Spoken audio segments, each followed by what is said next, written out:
All right. Hi, everybody. Thank you, Nathan, for having me aboard this thing. I know you've put a lot of work into this, so I appreciate you doing what you're doing, and also because you're getting over being sick. And I think you may still be a little bit sick, possibly, maybe. I don't know.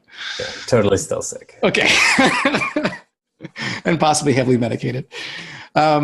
So thank you all for sticking around for me. I know it's the last one of the day, and I hope you're going to learn a thing or two. I do want to start before I get into kind of the soup and nuts here is that I kind of want to get an idea of where everyone's from and maybe your level of wireless challenges, I guess is the best way to put it. I just want to make sure that what I cover today is not super basic or not super advanced. I just want to make sure that I'm teaching the right stuff to the right people. So in your chat, just let me know kind of where you're from and maybe the level of your experience, your challenges with wireless.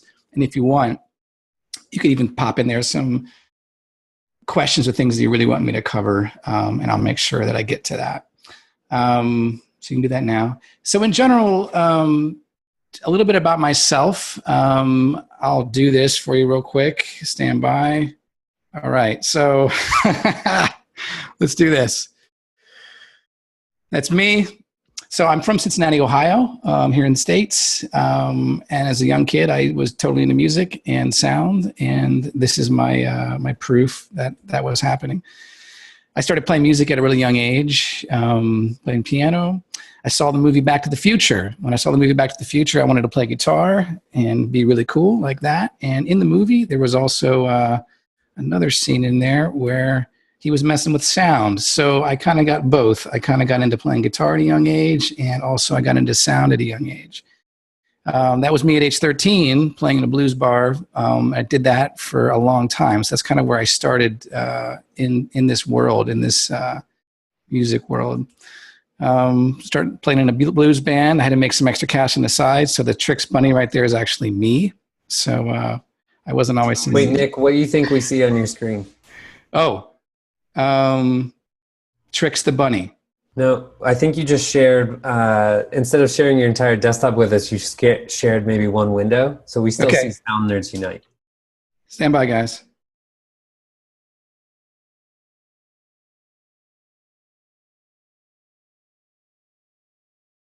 Looking. Let's try this. You got this now? Yep. There we go. Okay. Got it. All right, guys. There I am. I already said these things got into sound. That's me at age 13 playing some guitar. That's me in a blues band. That's me as a Tricks Bunny trying to make some extra cash on the side. And I started playing Latin music and Caribbean music here in Cincinnati. That led to me playing more Latin music here in the city and all over the place. That's me smacking. Those are timbales.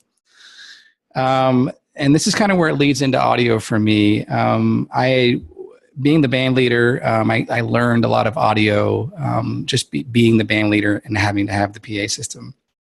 I got a house gig at this theater. It's a kind of an Art Deco historic theater in Cincinnati called the 20th Century. And I was the house guy there for about 10 years. And that's really where I learned quite a bit about sound and also just dealing with people and understanding the touring world. We have a lot of national acts that would come through there. And it was a really great learning experience for me. And it really gave me opportunities later on. From this opportunity, I hooked up with a local band that's kind of a larger band than just local called Over the Rhine. I started touring with them as their tour manager, front of house engineer, monitor engineer, merch guy. And then I eventually ended up just playing in the band. I also produce a big event here in Cincinnati called Salsa on the Square.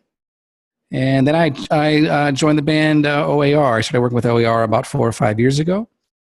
So some of the first few gigs of O.A.R. were pretty large sporting events gigs. I think this is after a baseball game. This is halftime show at the Ravens. This is Red Rocks in Colorado. And recently I started working with Jewel. And I started writing for Live Sound International. And then from all of that, I started this thing called Sound Nerds Unite, which just thinking about what I've done in music and in audio and what I've learned and how many times I've taught the same concepts to people willingly, I felt like there was a good opportunity to kind of share more knowledge about basic fundamentals of live sound. There's a lot of experts out there that are doing a great job, but I also feel like there's some fundamentals that are kind of being missed sometimes that young players are missing, and stuff that I wish I would have known when I was younger coming up learning. So what I've done is try to build a website and also some hands-on physical workshops to explain concepts and get people actually using equipment, showing them, hearing what's going on, and all of that. And of course, all of that leads to wireless also. But this is kind of my audio background. So I just kind of wanted to share a little bit about kind of my path of how I got to where I am now. I also like to cook. So if you have any foodies out there, give me a shout out on the chat. All right. All right, everybody. So I'm going to share me. Can I stand by 1 second? So let me check out the just the questions here. So yeah, Nick, you have been. A lot of people have been writing to comments. So thank you. I don't know if you want to scan through those. Yeah, let me find it. Bear with me, guys. Where's that? So since you're sharing your screen, you have to kind of mouse up to the top, and the Zoom toolbar will come down. There we go. Okay. And then in that toolbar, you'll probably have to click on More and then Chat or something like that. Got it. Not that particular thing. Oh, okay. Yeah. Did it? Do we get it? Okay. Hi, everybody. Just checking in. Let's see. All right. Wonderful. All right. So we're looking at, we've got some experienced people here for sure. Big numbers. Got it. Perfect. Okay, great. Well,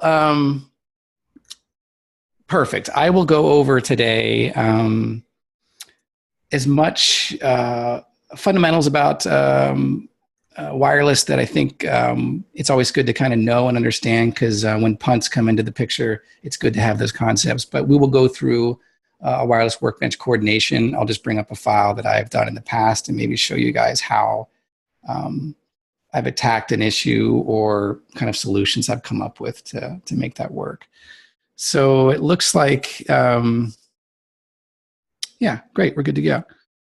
I will tell you this. A lot of the stuff I'll be talking about today is really US based. I mean, not that the fundamentals don't go across everywhere else, but as far as licensing and kind of how you figure that out outside of the States, I'm not the best at, meaning I'm not the right person to tell you exactly how to do it or why to do it. But I will tell you that it's different. You just can't go willy-nilly to Europe and just, deploy wireless. It's just different outside of the States. So just to kind of keep that in perspective, but I will be kind of teaching those fundamentals, but it's more US based as far as licensing of frequencies and all of that. I hope that makes sense to everybody.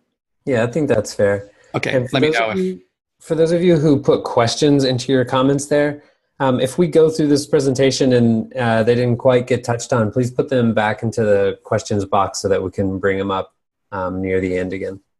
Perfect. All right. Yeah, if you want, Nathan, if you just want to stop me, if you feel like you've got a specific question that should be addressed then, or we can just stop intermittently and follow up on questions. I'd like to give myself plenty of time to answer your questions, everybody.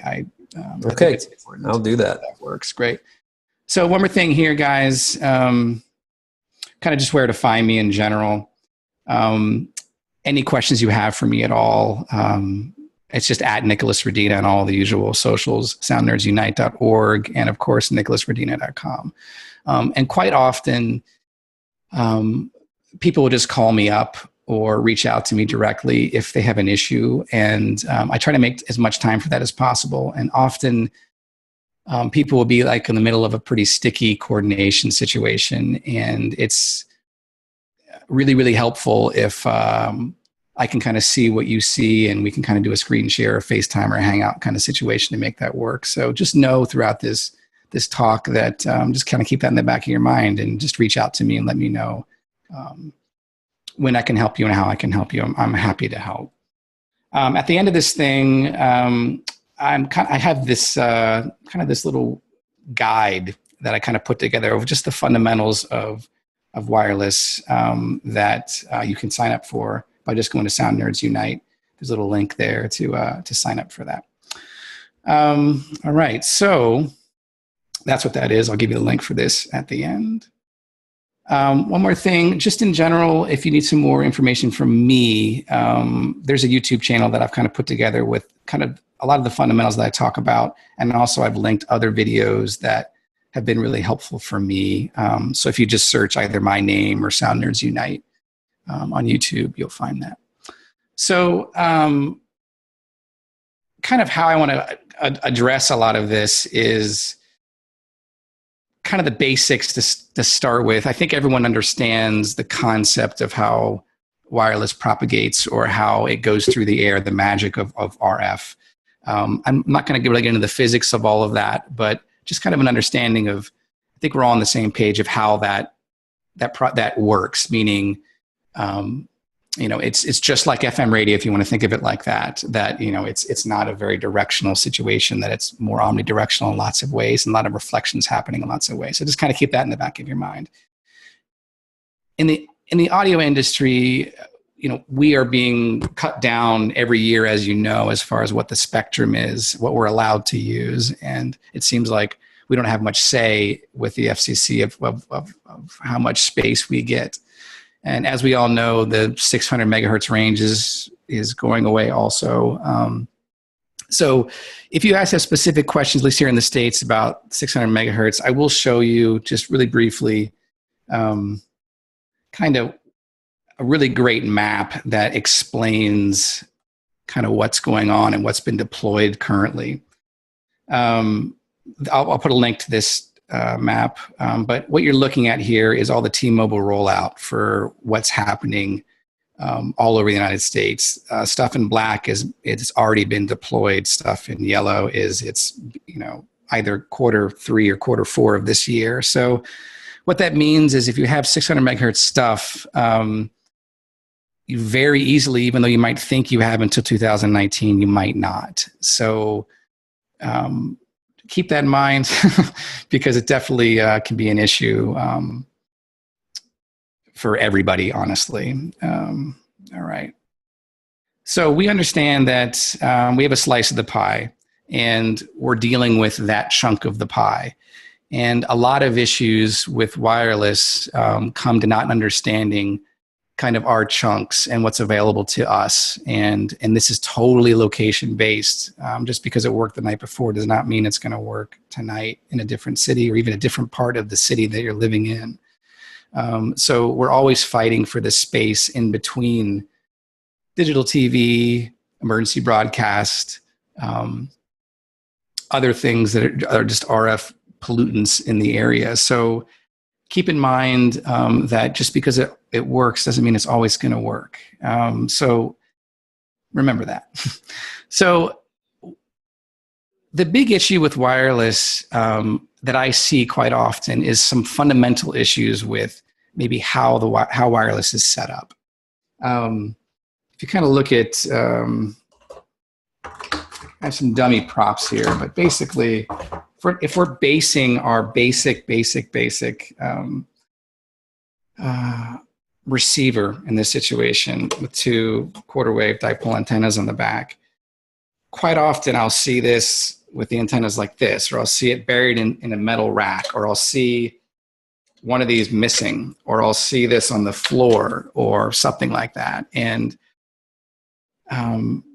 quick tips: antennas in a V, high up. Imagine the antennas are eyeballs, and if you can't see the eyeballs, then you need to get it to a point where you can. Not that this stuff is not going to work without it, but it's good to know that the fundamental thing about antenna placement is across the board. It just doesn't matter if I'm just using this little receiver. Line of sight is extremely important in wireless world. So that's just one fundamental thing. Once we get past just one transmitter or one receiver, that's when coordination comes into play. And I think that is something that we all strive to get right, but I think people get it wrong quite a bit. They don't understand what the concept of coordination is or why we need to coordinate in the first place. So briefly, the concept of coordination, if you think of it like if there's only one microphone or one radio transmitting, that's fine. And usually you can just do a scan on your transmitter receiver for an open, clear channel, and you're good to go. Once you start adding more than one channel of wireless or another radio of wireless, there's a possibility that both of those can combine into another frequency and create what are called intermods. And when that happens, that's when interference can pop up in a way that you could not predict. And there's ways to predict it using math, but computers do it way better. And that's why we step into the coordination world of wireless coordination. But the reason why manufacturers, when they send the unit to you preloaded with groups, is that you want to stay within the pre-coordinated group. And what that is telling you is that out of all the bandwidth of that receiver or transmitter, that the manufacturer's already coordinated X amount of frequencies that play nice with one another. Doesn't mean that just because there's 12 in that group means that you have 12 available frequencies. It really is about your local scan and what is working in your environment. But that's the importance of having working within pre-coordinated groups. We do not have software to work with that will help you do the math and help you coordinate those things. That's the next best thing. So that's why coordination is important. Other issues that I see happen quite a bit has to do with antennas and antenna distribution and cable, wire, those things. Cable length, loss, things like that. So when we have this situation happening, it's quite easy. But when we have 10 or 15 or 30 of these, or you're dealing with ears or inputs, they have to be racked somehow, and you can't just put 30 of these on a table and hope that it's going to work. So because of that, we have to rely on antenna distribution or splitters, if you want to think of it like that. And what's happening there is obviously the antenna inputs or even the antenna outputs from your transmitters, your receivers, are all kind of grouped together within a splitter. And then that is distributed to maybe one or two antennas, and everything shares that antenna or those antennas. What can happen in that situation is losses happen, and the purpose of having a legitimate splitter combiner is that you're gaining isolation, and you're also gaining a bit of gain to make up for the splitter losses. But what you're not doing is you're not gaining range by adding gain. So quite often you'll see on antennas an antenna switch to add gain, and often I see people thinking that's going to make maybe the reach of the antenna further, and that's just not the way you should be thinking about it. You should be thinking about it in a way that if there is a long antenna cable, that the antenna amplifier is trying to make up for that, or even the splitter or the combiner is trying to make up for that to get to a unity gain situation where you're not adding additional RF gain or noise floor into it, and you're not below a certain point either. So remember that gain does not equal range. Gain is there to make up for splitter losses or cable length. So keep that in mind. Hey, Nick. Yeah. A couple questions came in. Did you want to answer a quick question about RF Explorer, or do you want to talk about that later? Sure. Yeah. We'll get into that. So Alex says, I see recommendations for a handheld scanner called RF Explorer in the UK, which I think is also available in the US. is that a reasonably reliable tool when higher end receivers and Wireless Workbench aren't available? Or is there a USB antenna which is good for a MacBook? Yeah, RF Explorer is great. I don't have mine with me. I have the box. It's a extremely affordable product for a spectrum analyzer. It's not going to be as good as using the unit itself. Meaning, like if you have a networked Shure unit or a Sennheiser unit, or a higher end spectrum analyzer. But absolutely, it's a great tool. I have heard that you may want to pad down the input with an RF pad a little bit. And the resolution is not as good, but it definitely gets you completely in the ballpark. So I will usually have that running with RF Venue's Vantage software also to kind of monitor what's going on. And I'll do a scan with the RF Explorer as just another piece of data when I'm trying to do some coordination. But absolutely, it's a great tool. Highly recommend it. I will say, make sure you get the correct antenna for whatever range you're in. And you may need to get a pad involved in that to maybe kind of reduce the noise floor just a little bit, and maybe improve some of the accuracy of it. But hope that helps. Moving on. Any more questions you want to stop me with? Nathan, are we good to go? I think we're good to go. Oh yeah, sorry, no more questions. Okay, great. A couple tips, kind of some basic stuff. Antennas on the receiver and or the transmitter, whatever you're dealing with ears or inputs. Antenna, try to keep it away from the body, meaning like sweat underneath, like skin on antenna. That's a way to kind of affect the reception or the transmission of the antenna. Just kind of a heads up on that. We've talked about antenna gain versus transmit gain. I see this happen a lot where people will try to extend an antenna further, like maybe using something like this from Shure. The issue with that is that quarter wave antennas need a ground plane, and that doesn't supply a ground plane. A half whip antenna will, but a quarter whip will not. So don't extend quarter wave dipole antennas. Just a quick heads up on just people in general here. Who here understands the concepts of different types of paddle antennas or log periodic antennas or dipole antennas, whip antennas? If I'm saying anything that people have not heard before, please let me know. Or if I'm going too quickly, please let me know. Then, of course, don't use random frequencies. That kind of gets back to the coordination aspect of it. I got some resources we can talk about. So I'm going to kind of get into a little bit here of just some tools and some things that I reach out for when I'm dealing with a coordination beyond just Wireless Workbench or Sennheiser's product. If you're in a situation where, you're right, Nathan? Yeah, I'm sorry. You kind of opened up a can of worms by saying a bunch of words. Yeah. You said a bunch of words, and then I was like, well, I don't know 3 of the things he said. And then a few other people commented, not me, tell us more. Is it about directionality? So Okay. Do you want to just cover those? Let's talk antennas. Get to them? Yeah, totally. Let me find it. Stand by. All right, so we've seen these before. If you want to think about that going away and just think about the antenna in general, you can kind of look at the antenna here and you can see these elements that are kind of buried within the antenna, and that is considered a log periodic antenna.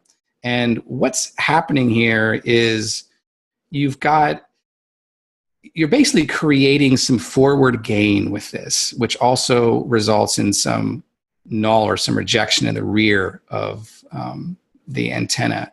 So this is providing kind of a cardioid type pattern of the reception or transmission, if you want to think of it like that. And the benefit of that is mainly to reject stuff from behind. When we're talking about a dipole antenna, which is your usual rubber ducky type antenna, The transmission is more like a donut or a balloon, if you think of it like that, right? So it's omnidirectional in lots of ways. You can also maybe think of it like low end. And that's not necessarily bad, but it really depends on what you're trying to do. And you don't always need to be using a paddle antenna also. I was on a show last night, and the side of the stage, monitor world, and they had some paddle antennas up. And although it probably was effective to a certain extent, I don't think it was necessarily needed for that specific application. So it's not always about using this specific antenna, this type of antenna. The benefit of a unit like this from Shure is that it has a lot of features built in where you can add gain to compensate for your cable loss or splitter loss within this and not have to use another product. So that's kind of a way to make that happen. You should always make sure you pay attention to what the range of the antenna is and make sure it's within the range of what you're working with. Yeah. Robert said that one of his antennas, just like that, the silver part down the middle is slightly bent. Is that an issue?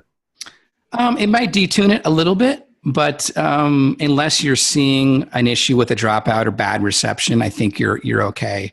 I did a tour last year, the whole summer, and I had one just like that. I had one that was quite bent, and it wasn't a show-stopping situation. So yes, it is affecting the tuning of the antenna and the reception quality, the transmission quality of the antenna, but I think you're okay. Let me kind of show you something that you shouldn't do with those antennas. I was on a show a couple of years ago, and what we're looking at here is we're looking at that, an antenna like that is LP clawed to the truss, which is metal. And this wire here, that's not feeder, but it's basically the soca pack from the lighting rig. So basically that's juice right there, right next to the antenna. I show this a lot to explain kind of the concepts of antennas and the placement. I said before about keeping them up and high, line of sight.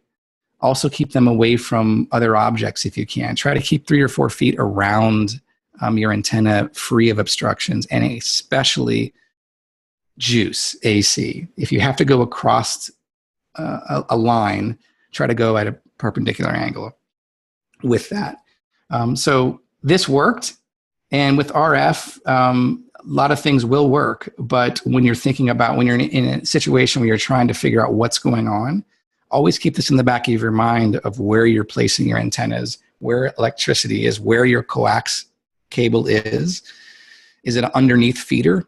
Is it underneath power? Is it, just think about those things. And a lot of the times your issues with wireless can be mitigated quite a bit by just thinking about where you're placing your antennas. So that is, in a brief way, about antennas. I hope that answered your question. Hey, Nick. Yeah. Chuck says, how many units maximum before switching to paddles?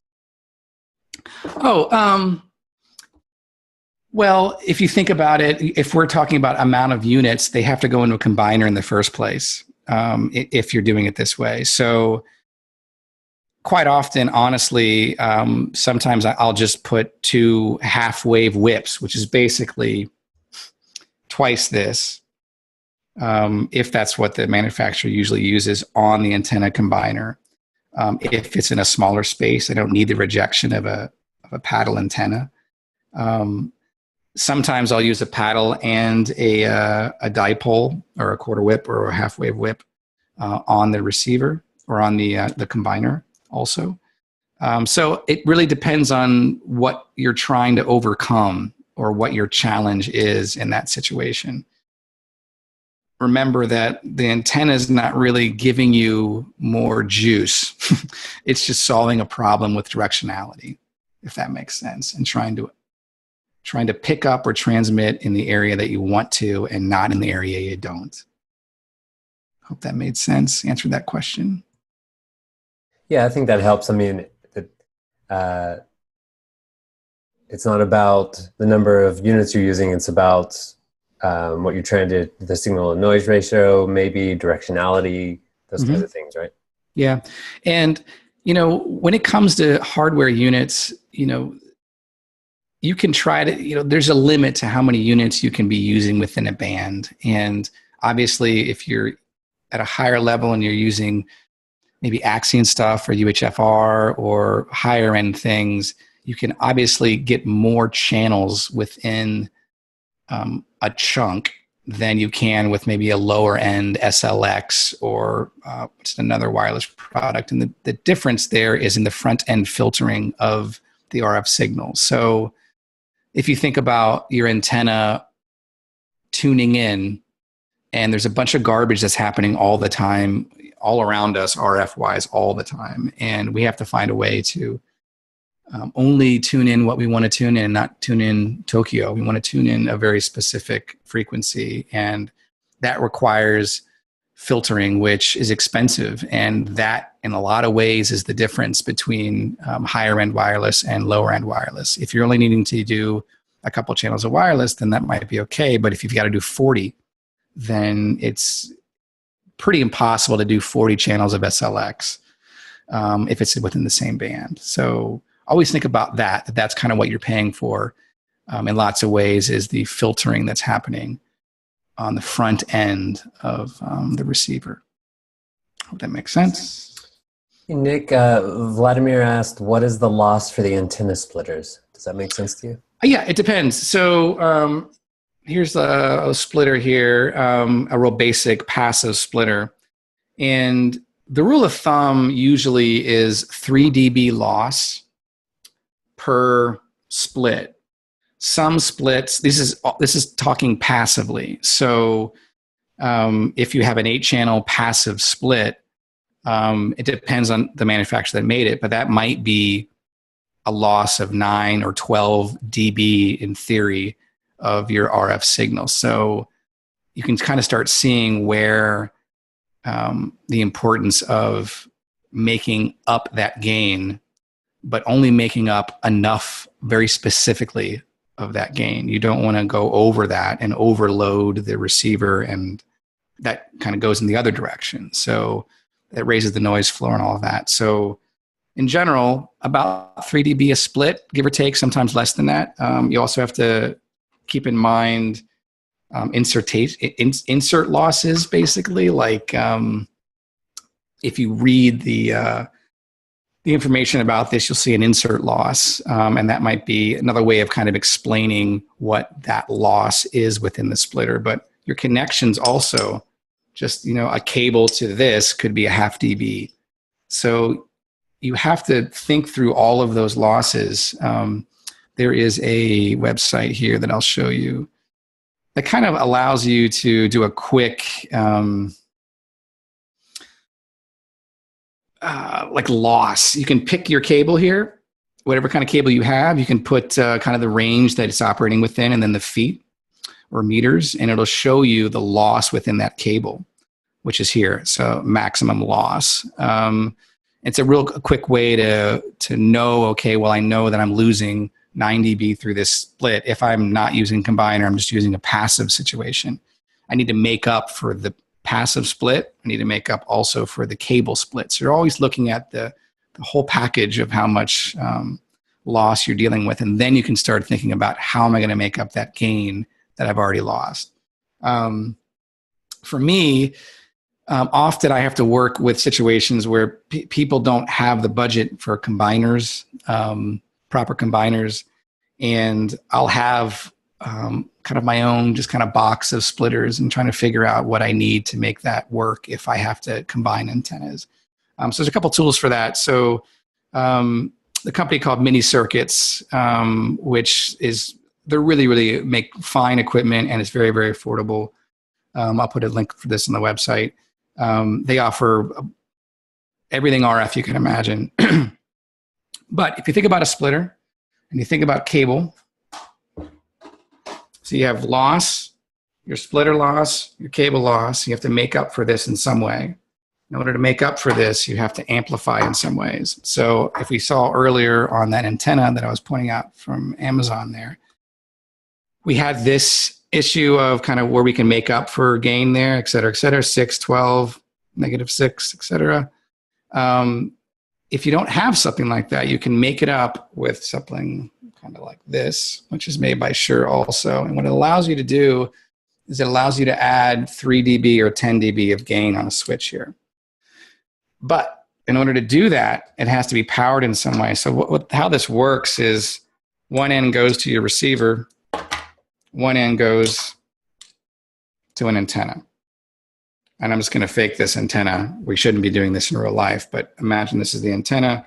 This goes to your receiver, but this has to get powered somehow. So we have to introduce something called a bias T, which introduces power with basically you're introducing DC power and RF at the same time over the same piece of cable. So it's just little tools that I use, a bias T, I'll use a passive splitter, and I'll use this little antenna amplifier. If you have a Shure unit that offers power over your coax, that's great. Sennheiser does the same thing. That will power your antenna if you have an active antenna like this that you're using. Hey, Nick. Yeah. Christopher wants to know if there's a way to measure the loss. I guess he means like the total loss in your system. Yes. Okay. I hear you. Yes, there is, although it does require some heavy lifting equipment. That's quite expensive.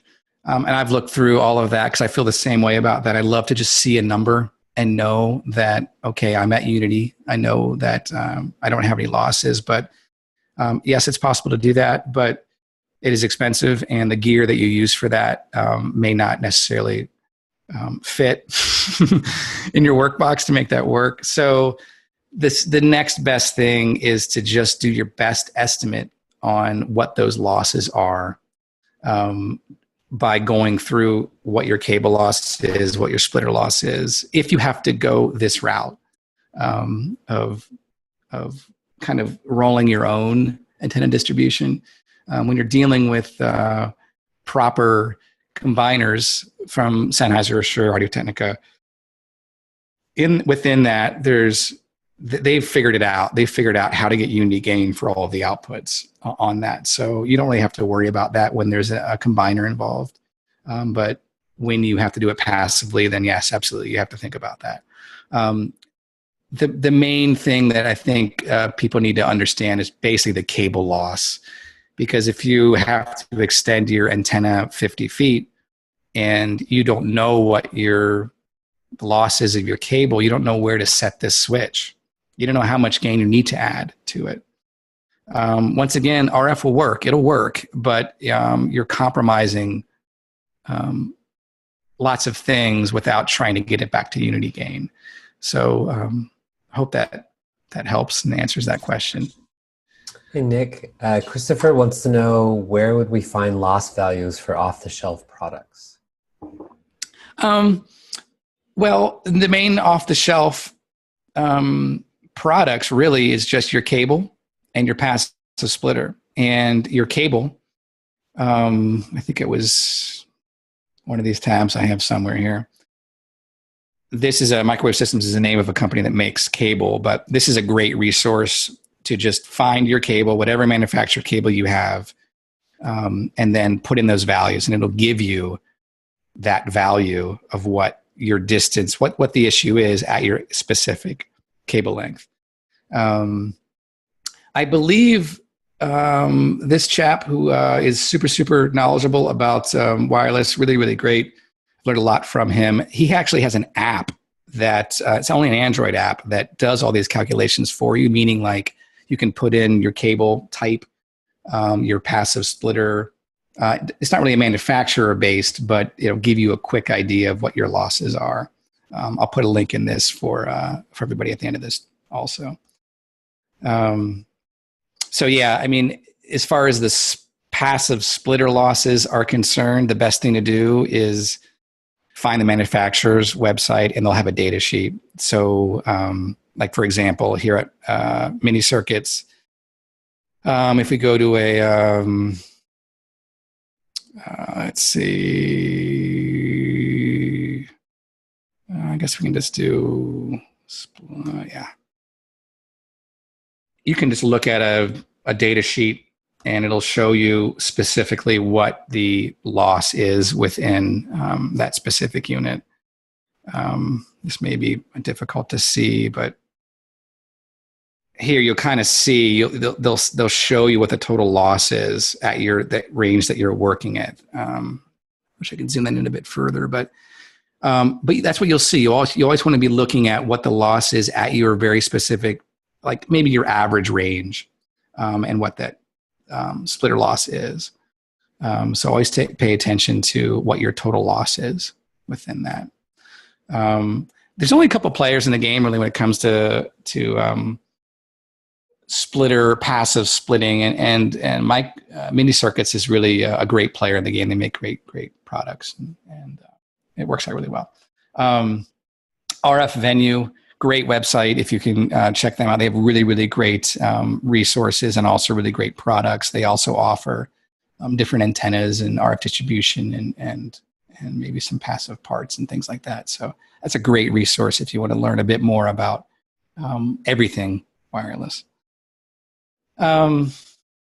So I don't want to backtrack too much here, but just a couple quick kind of punts to help you out when you don't have coordination software. All manufacturers have a website where you can put in your specific zip code and what you're using, and it'll show you maybe the best units to use within that, areas to stay away from. They'll list digital TV channels that you can't kind of be on top of. So always check that out. Shure has one, Sennheiser has one, Audio-Technica has one. Audio-Technica also has a really great little calculator. This is basically an intermod calculator that's web-based.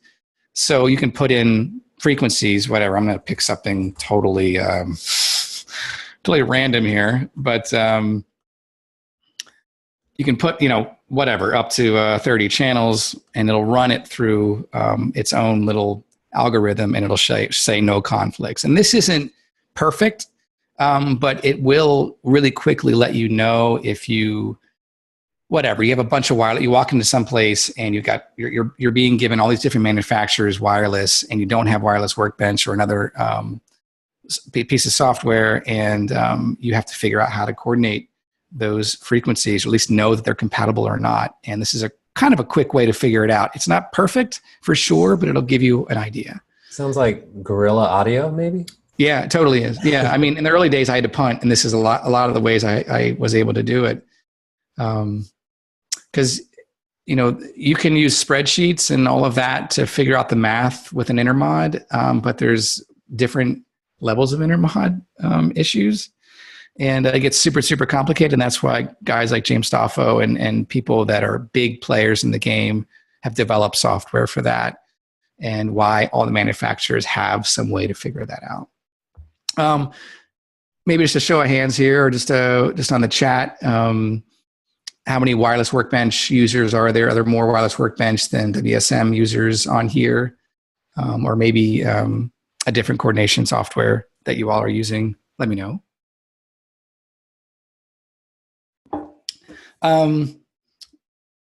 As we're jumping in here to the actual coordination space, hang on a second. Let me know if any questions come in, Nathan. We talked a little earlier about front-end filtering, and that's the difference between a lot of manufacturers and possibly the level or the price of the unit. What's happening there is we want to narrow down what we're tuning in. And Professional Wireless, who is a huge player in the game, and also RF Venue, will offer these basically inline RF filters. So if you're in an area where it's really difficult, meaning you just want to tune in a very specific band that you're working with, or at least a range, you can use these type of units that are completely professional, and it's a band pass filter, meaning it'll filter out quite a bit on each end or side of the frequency you're trying to tune in. So that's one way, one little punt to have in your box if you're in an environment where you're trying to to maybe eliminate bleed from an LED screen or from something else that's in the area that is giving you issues. Hey, Nick. Yeah. So Kaspars, this might be related, says, what about digital wireless systems? I have a few radio mics that use 2.4, I guess, gigahertz. Mm-hmm. What wireless internet route? Oh, our wireless internet routers are set to 5 gigahertz, but still have a really bad reception, even if they're only a few feet away. We bought boosted antennas, but that still didn't help. Yeah. Remember that RF is RF. It doesn't matter if it's 2.4 gigahertz or if it's 175 megahertz, meaning everything behaves similarly. With Wi-Fi, 2.4 gigahertz, the wavelength of gigahertz is quite short. So the range of Wi-Fi for our world is not nearly as far as it could be for in the megahertz range. I haven't had a lot of great luck with using the digital wireless that's in the Wi-Fi range, especially because that range is so crowded with Wi-Fi noise. Usually routers they're handling transmission and reception differently than your wireless microphone is handling reception and diversity and all of that. So the principles of getting the antennas up or in your situation, maybe getting the router up in the air away from obstructions may help. Putting auto channel select on if it's a Wi-Fi situation to allow the router to kind of choose what's happening. Or if the router or the Wi-Fi is interfering with your wireless microphone, you might want to know exactly the channel that the Wi-Fi is transmitting on. But once again, there's just a lot of noise within that spectrum of Wi-Fi. So I'm not quite sure if that's helpful to you or not, but there's a limit to the quality of the reception when using 2.4 gigahertz. 5 gigahertz is definitely a less crowded area. The range isn't as far because once again, it's a higher frequency. So therefore the wavelength is shorter. But I feel your pain with challenges with Wi-Fi or 2.4 gigahertz, 5 gigahertz wireless microphones. Are we doing okay on questions so far? Hope so. All right. Let me just check in real quick on. Yeah. So I talked about frequency range or wavelength here. Here's a great link. I'll put this link also on the website, but this gives you an idea of the length of a radio wave. And when we talk about separating antennas, like keeping two antennas away from one another, you're trying to get it, in best case scenario, full wavelength away. So when you're deploying your antennas, it's very important to think about spacing. Think about how far you're putting your antennas. I mean, putting them right next to each other isn't going to help you, because remember that if you're using a wireless receiver or transmitter that is based on diversity, what it's doing is within the receiver, it's a gazillion times a second, it's analyzing the RSSI or the received strength of a signal coming into the unit and which one's the strongest. And it's choosing one or the other all the time. Some manufacturers handle it differently, but that's basically what's happening. So you want to be able to have some diversity in the reception of that. So putting them right next to each other is not gaining you anything. Keeping them apart from one another is gaining you something, because one might be receiving the signal better than the other one might be receiving the signal. So keep that in mind. Another tip for antennas when using IEMs or you have a transmit antenna and you have a receive antenna. So often I will see in monitor world the transmit antenna for the ears firing into the back of the receiving antenna for the inputs or the guitars and microphones on stage. So you want to always make sure that you've got your transmitting antenna in the front and your receiving antenna in the back, not the opposite. Hope that makes sense. Other quick tools that I use this little NASCAR scanner, which they don't really make anymore, but you can find them on eBay. What I'll do is I'll leave this on and it just scans constantly. And what it'll do is it'll pick up extraneous like radios that maybe you didn't think about.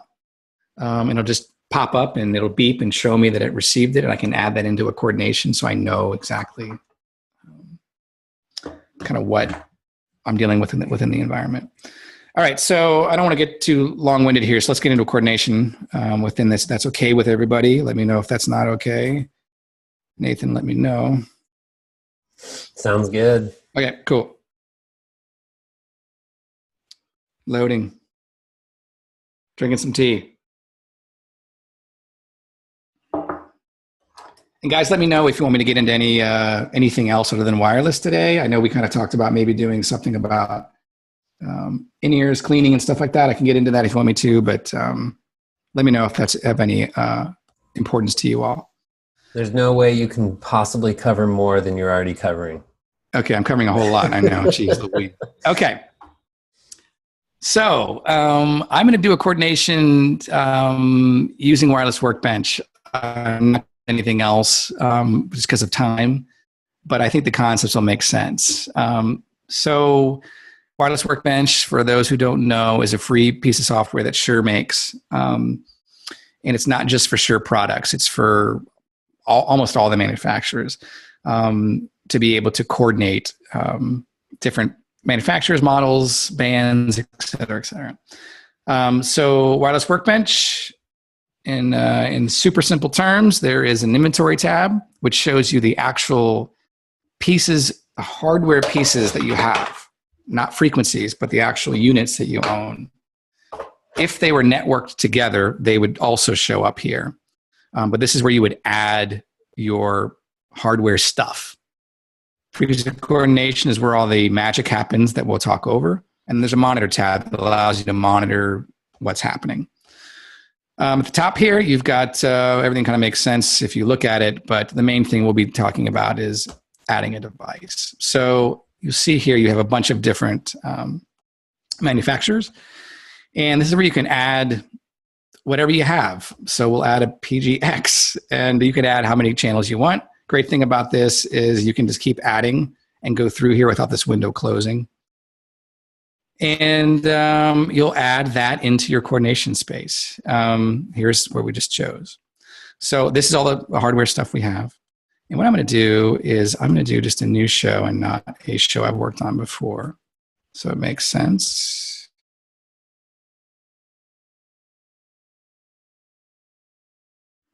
We're going to add some stuff. We'll just add whatever. We'll add some of this, some of that. We'll add some of those. We'll add some ULX for those. We'll add some of those. Try to do this as fast as I can for you guys without being too confusing. Got some Sennheiser in there. Maybe some of those. So I'm adding hardware pieces now currently. Then we'll add some transmitting antennas, which is transmitting some ears. So we've added all of our stuff. Now we're in our coordination space. Let me move this out of the way a little bit here. So what you're looking at here is you're looking at the bandwidth, basically, that the software can coordinate with. Over on the left, you've got your scans. Over on the right, you have kind of the properties for what the plot is. And then you've got these add frequencies, spectrum, and compatibility tabs. We need to get stuff in here that we own. So selecting frequencies from inventory, we'll select all frequencies, and that brings it all in here. Now, obviously, all the stuff we just brought in were not networked. They're just the units. They have no frequency assigned to them at all or anything like that. So if we just did this and didn't take into account anything else, no scans, no anything, we could hit calculate, and it would do some math for us, and it would give us all these frequencies here. And if we hit analyze here, it would show us everything plays well with one another. That's incredibly great. That's wonderful. But that is operating in a vacuum. That's not taking into account anything. So if you don't have the ability to scan one of your units, meaning if you don't have a Shure networked unit that can perform a scan within that specific band, you're limited to a TV search, which will at least show you digital TV channels within your area. So if we did that, we go to Spectrum, TV channels, and I'll put my zip code in. And all this is doing is querying an internal database in the software for active TV channels that are registered with the FCC in the States. Oh, Nick, I always wanted to ask what you set your radius to. I don't think I've ever seen any guidance around that. Yeah. If you're outside 50 miles is a pretty good idea. If you're in if you're inside and you're kind of in a bit of a Faraday cage to a certain extent, I mean, not 100%, but you can get away with 40 miles. I always stick with 50, and then I kind of make my own choices if I feel like something is so far away that I don't think it's going to be an issue. So I always start with the default 50, but I always hit this clear, currently selected TV channel with each search, because sometimes you might have channels in there that maybe were from a previous search for some reason, so make sure that happens. So it's going to search, and it's going to say there's 16 channels found at this location. If you scroll down through here, you'll see it. Big mess up for a lot of young players is they'll see this thing that says offline over here, and they think that means that the TV channel's offline. That means that the source is an offline database. It's not offline. It's very active. So keep that in mind. So what it's deciding here is it's deciding which TV channels are within 50 miles of you. And it's also showing you, obviously, the call sign and the range of that. So if we save this and we look at our plot, you'll see these red lines now. Those are TV channels. And if you scroll in a bit more here, you'll see, and this will start making sense, this chunk, 44, 41, 39, these all correspond with your TV channels over here. So those are chunks. This one, as an example, 46 miles away. I wouldn't, if I needed the bandwidth, I'd probably get rid of that. We wouldn't know that for sure unless we did a scan, and that's where RF Explorer can come in and at least give you an idea of what's happening. But this will at least tells the software, do not coordinate anything within this space. So if we analyze now, we get red, which is telling us that it's like this specific frequency for this unit is overlapping these TV channels. That's not a good thing. So incompatible isn't a good thing. So we can recalculate, and that'll give us a new set of fresh frequencies. If we had scan data, we could load the scan data in here. If we had a scan from a unit, we could pick it here and scan that unit. And that would give us more data to put into the coordination space so it makes the best calculation it possibly can. I'm going to go back to an actual show so I can show you actual scan data that comes in and what that looks like.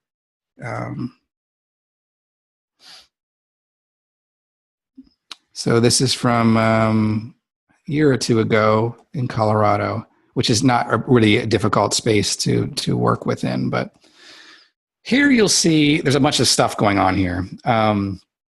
Different colors, different lines. This big chunk here, that's TV channel. TV channel. That's what TV channel looks like when you're looking at this spectrum. And that is data that was picked up from a scan. So if you look over here on the left, I performed a scan on Marks Electric and Richards. So this is basically a range. I needed an L3 and an H4, which is basically the receivers for their guitars. But that was the range I'm working with. So if I take that data away, you'll see that data has gone away. And I'm adding data. So you're seeing that we're working with actual scan data, not just TV exclusions or TV channels. You'll see things like this, which may make sense. These little guys here, that could be a wireless microphone in a distance. It could just be some slop stuff that's hanging around.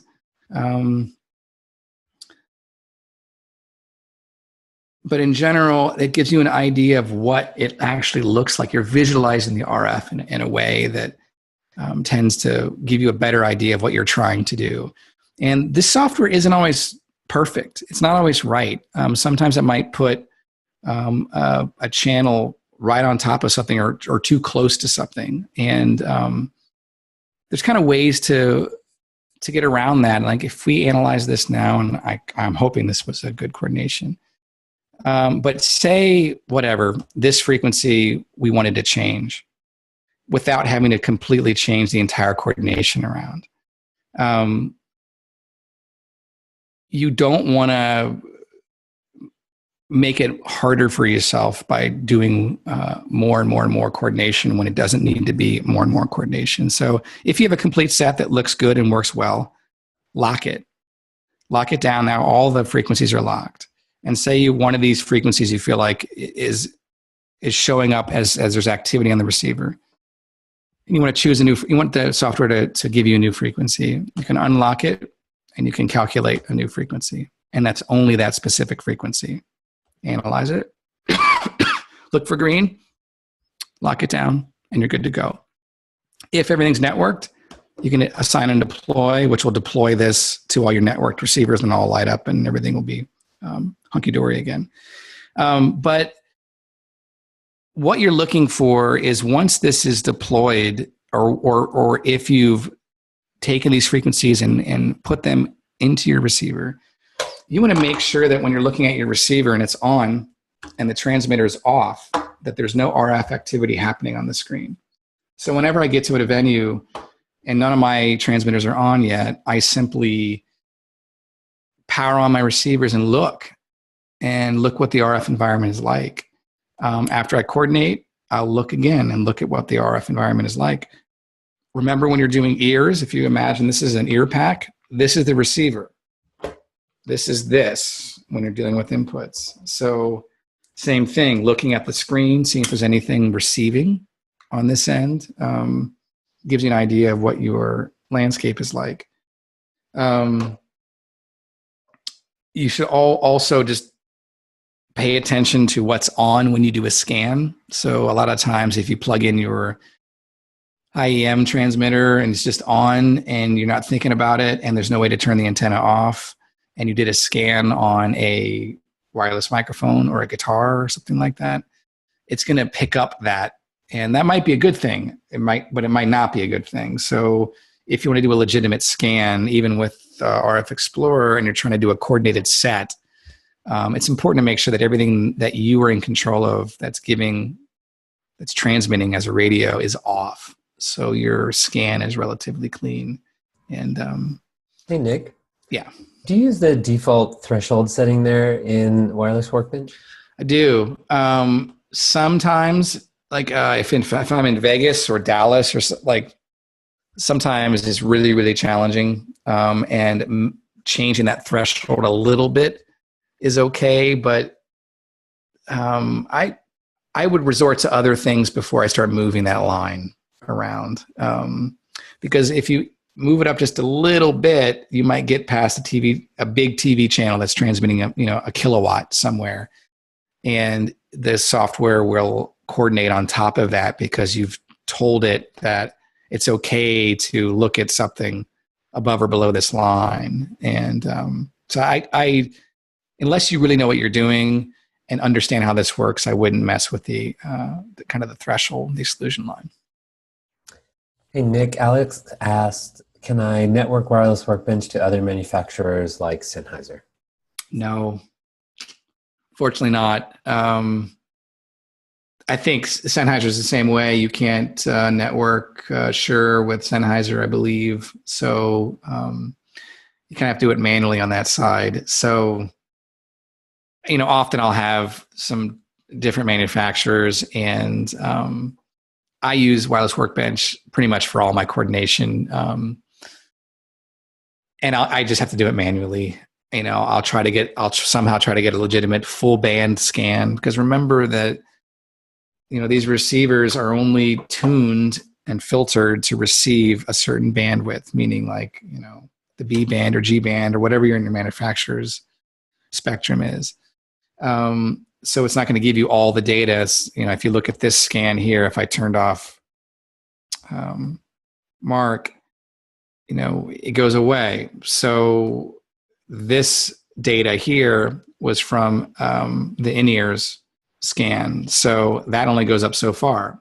So if I only scanned with a limited unit, you wouldn't have the full data for your spectrum that you need to be coordinating for. This unit obviously will do 240 to 960, which is within the range of everything that we're using, unless you're doing Wi-Fi or something like that. So keep that in mind. Kind of running out of time a little bit here. I want to make sure I get to some questions. I kind of whipped through a lot of this stuff super quickly. So what do we have question-wise, Nathan? There's no questions right now. Okay. We did so many that were coming up along the way. I think if you want to finish up the coordination, that would be great. Yep. Okay. Great. So it's important to kind of look at the whole spectrum in general and know what you're working with. If you don't have the ability to scan, it's always good to make sure that you're looking at your receivers after you've coordinated your set and make sure that one isn't picking up something that you thought was okay within the coordination software, because coordination software is very intelligent but also dumb at the same time. Like it only can work with the data that you give it. So without properly scanning or without having scanned data, you're just working with a database. So just keep that in mind. But in general, that is, in a super quick way, a coordination, the steps of a coordination. There's tricks to work around challenges. I mean, quite often I'll have, 50 or 60 channels of wireless, and that's not really unheard of, for sure. I mean, there are professional coordinators that at sporting events and award shows and stuff, and it's in the hundreds. It's incredible. And they've got their spectrum analyzer and they know exactly what's going on, and they can really hone in on helping you with that coordination or coordinating for you when you don't have to do that. So, but getting over 10 or 20 channels it's a legitimate challenge. And in certain cities, it's a real big challenge. And you have to, my goal is to help you understand that there's fundamentals that can help you when you're in the guerrilla situation where you're trying to get a coordinated set and nothing's working, and you have to think about what is causing issues. How can I mitigate some of the issues? And coordination absolutely is, I think, in my mind, essential once you get past one microphone or one radio, one transmitter or receiver. So software like this works great. WSM, Sennheiser's product, will do the same. Professional Wireless has their excellent product. So, but they're all doing in lots of ways the same thing. The way they do it might be a little bit differently, and kind of the way that it's laid out is obviously different within each software. I will show you kind of a cool feature of Wireless Workbench is this thing called Timeline. If you have a networked device, it'll actually show you the received strength and all of the information that is necessary to kind of figure out what's going on with that specific unit. If you want to see, this is what you'll see. This is a screenshot. So what you're seeing here is you're seeing the antennas on the top, and you're also seeing battery level and also RF level and audio level. And this is a great way to figure out if you have a dropout, what's going on and when it happened. And Shure allows you to do that. It's basically recording constantly, or whatever ones you want to choose. to monitor in real time. This specific one was interesting. I was doing an event for the Masons, and I was getting dropouts and I didn't quite understand why. And I realized that what was happening is I had a lav mic on a very large man, and he sat down, and then he would get up and say something. He would sit down and get up and say something. And if you look at the timeline here, you see what's actually happening. He's getting up and he's sitting down. He's getting up and he's sitting down. So I'm losing reception when he sits down because of just sacks. We're all absorbing and this allowed me to see exactly what was happening. So I knew it wasn't related to something external. I could look at the timeline, look at this guy sitting up and standing, and I could see exactly that was causing the issue with the dropout. We've probably seen this before. I'm quite sure if you have or not, but I don't know if you guys have any questions about this, but in general, the purpose of this, when you have a bunch of microphones or lav mics or any transmitting unit, when they're all on and they're close to each other, they can produce an intermod or some more interference. And this is kind of a way to detune the antenna so they don't really, they kind of make some kind of a mess. And it does drain the battery a bit more, but it will allow you to leave everything on and in their trays and not interfere with one another. Another thing is to just, if you have two microphones, try to keep them separated, meaning antennas away from one another or face the capsules at one another. That's another way to kind of deal with keeping wireless on without interfering with each other. And there's obviously RF Explorer. Hey, Nick. Yeah. Alex is asking your recommendation for cheap radio mics worth checking out for a school I work with. Possibly maybe available in the UK, but any brand, 12 channels. 12 channels of wireless. Honestly, I'm not quite sure where you're at, but the Sennheiser line, like the EW, 100s even, I think they're maybe up to G2 or G3 now. They're the most robust, solid, and pack, honestly, the most value I've found for schools and things like that.